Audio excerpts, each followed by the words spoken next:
I see a white line that seems to be sort of the position in the buff of like the playhead, and then there are some yellow bouncing ones. And am I correct that the yellow are the actual positions of the grains? So if you were to add more grains to the buffer or more sampling positions, it'd actually update in real time visually?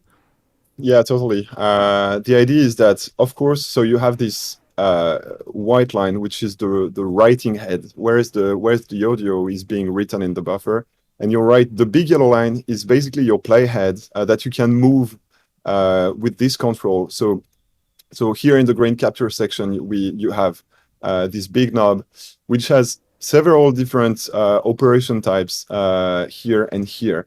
I will get back to it a little bit more in depth afterwards, but and so this big yellow line is always moving in this buffer, and when you increase the density, you see more small yellow lines, and these are the actual grains being triggered. So yeah.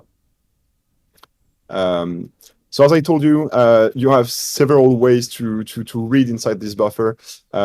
Here, so under the grain capture module, you basically control how the grains are played inside the buffer. So I'm going to take the very basic one, which is called speed.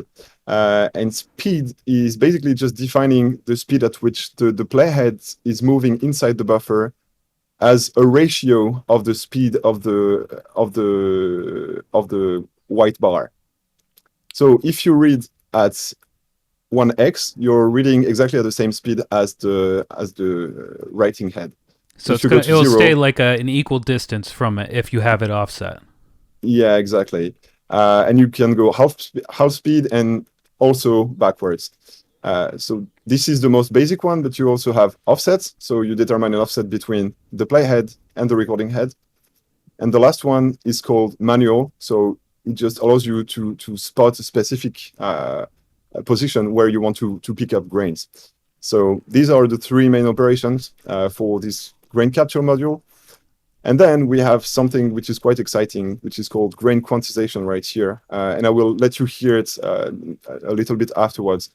But basically, this allows you to quantize the grains to the transients that are detected within this buffer. And this is quite unique.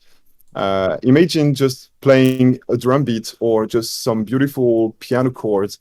And on each chord, you can decide to release grains from that chord.